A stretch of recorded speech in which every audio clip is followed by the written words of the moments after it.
Legend of a Stinky Crow. Caw, caw. For nearly 14 years, his mind had been soaring miles above. But Elliot Thomas was still stuck down on Earth in the boring town of Sinchester. Sinster. What? It's pronounced Sinster.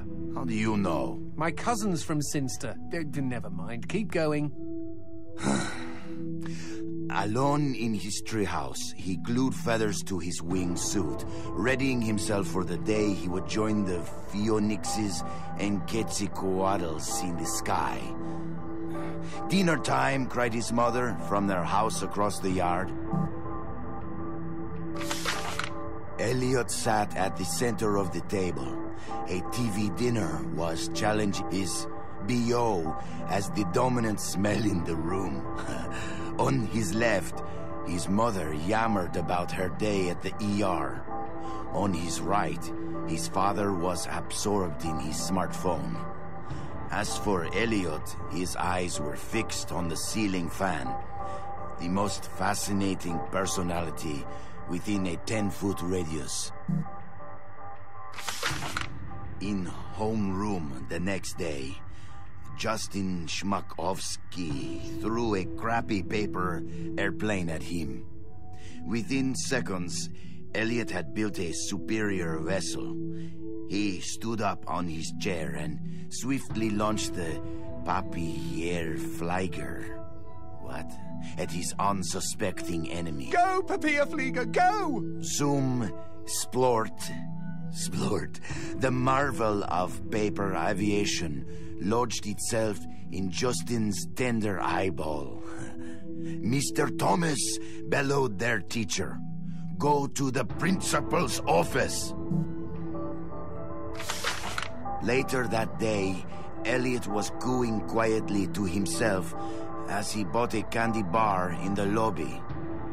Casey Witchtits was smoking nearby and sneered at him. "You'll never fly, stinky crow," she laughed. "Why don't you go jack off to some bird porn? I bet you do more fapping than flapping." Hey, that's pretty good. "Fuck you," screeched Elliot as he ran for the door. It was dark out by the time Elliot meandered home. On the sidewalk, he passed a gaunt man who stared at him intently, desperately even. Uh-oh, stranger danger. The man opened his mouth and said, "Uviwa, uviza." What the fuck?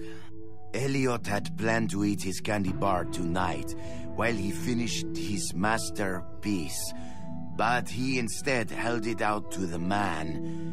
"I know what you mean," he replied. The schoolyard was packed the next morning as Elliot's classmates waited for first bell. "Go, go!" As one, the students turned toward the gate and saw Elliot dressed head to toe in his wingsuit. After a moment of shock, they burst into laughter. But they were already far below him. He swooped through their midst and into the school. "Call, call!" He bounded through the halls, zigzagged up the stairwell. "Caw!" The school let out a collective gasp when they saw a stinky crow on the roof.